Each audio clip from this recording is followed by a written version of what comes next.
Good afternoon to everyone. Welcome to another discussion about the interstellar medium, the nebula, and kinds.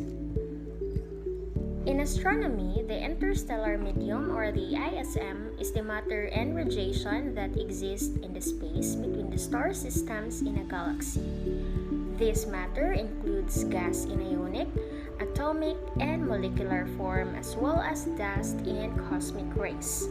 It fills interstellar space and blends smoothly into the surrounding intergalactic space. The interstellar medium consists of gas and dust. Gas is atoms and small molecules, mostly in the form of hydrogen and helium. Dust is more like soot or smoke. It is larger clumps of particles. Dust absorbs light and reddens light that gets through. This image that we can see here shows distinct reddening of the stars near the edge of the dust cloud.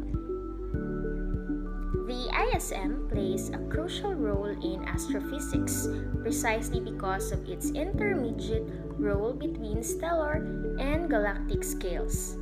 Stars form within the densest regions of the ISM, which ultimately contributes to molecular clouds and replenishes the ISM with matter and energy through planetary nebulae, stellar winds, and supernovae. This interplay between the stars and the ISM helps determine the rate at which a galaxy depletes its gaseous content and therefore its lifespan of active star formation. Nebula is from the Latin word mist or cloud. It is an interstellar cloud of dust, hydrogen, helium, and other ionized gases. Originally, the term was used to describe any diffuse astronomical object, including galaxies beyond the Milky Way. Most nebulae are of vast size. Some are hundreds of light years in diameter. A nebula that is visible to the human eye from Earth would appear larger but no brighter from close by. The Orion Nebula is the brightest nebula in the sky and occupying an area twice the angular diameter of the full moon, and it can be viewed with the naked eye but was missed by early astronomers. Nebula is made of dust and gases. When the clump of dust and gas gets so big and that it collapses from its own gravity, the collapse causes the material at the center of the cloud to heat up, and this hot core is the beginning of a star. There are a variety of formation mechanisms for the different types of nebulae. Some nebulae form from gas that is already in the interstellar medium, while others are produced by stars. Examples of the former case are giant molecular clouds, the coldest, densest phase of interstellar gas, which can form by the cooling and condensation of more diffuse gas. Examples of the latter case are planetary nebulae formed from material shed by a star in late stages of its stellar evolution. Star-forming regions are a class of emission nebula associated with giant molecular clouds. These form as a molecular cloud collapses under its own weight, producing stars. Massive stars may form in the center, and their ultraviolet radiation ionizes the surrounding gas, making it visible at optical wavelength. And now I will be discussing to you about Omega Nebula.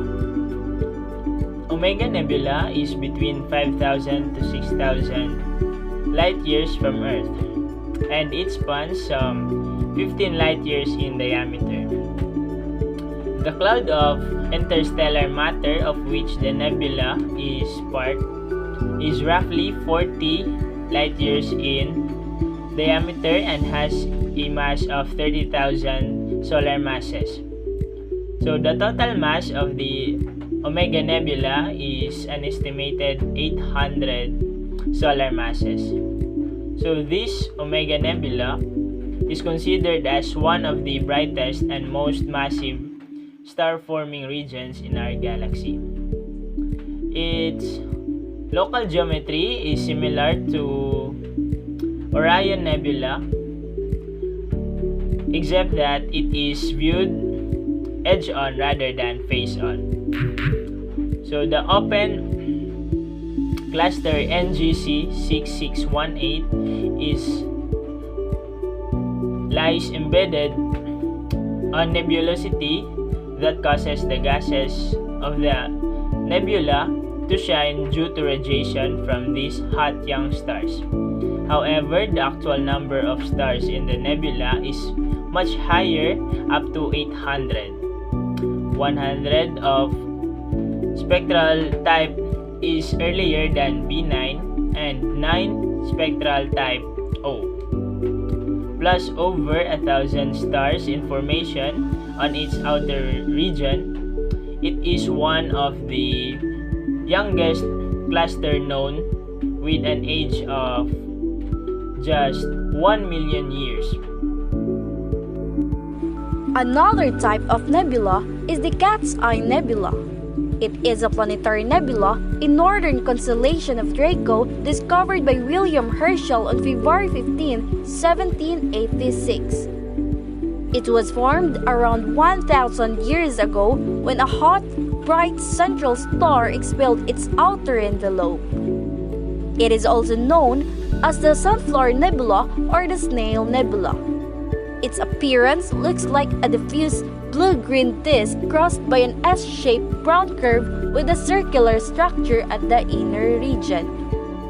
Consequently, the Cat's Eye Nebula consists mainly of hydrogen and helium and was one of the first planetary nebulae to be discovered. Its images had high resolution because of the Hubble Space Telescope, revealing knots, jets, bubbles, and complex arcs. That is why the Cat's Eye Nebula is one of the most structurally complex nebulae that was known. In conclusion, nebulae are important because they are essentially the birthplace of brand new stars. They are important objects in astronomy because they play a crucial role in the chemical evolution of the galaxy. That is why, somewhere in the universe, something incredible is waiting to be known. If you're struggling right now, forget your troubles for a moment and look at the sky. Thank you for listening. God bless everyone.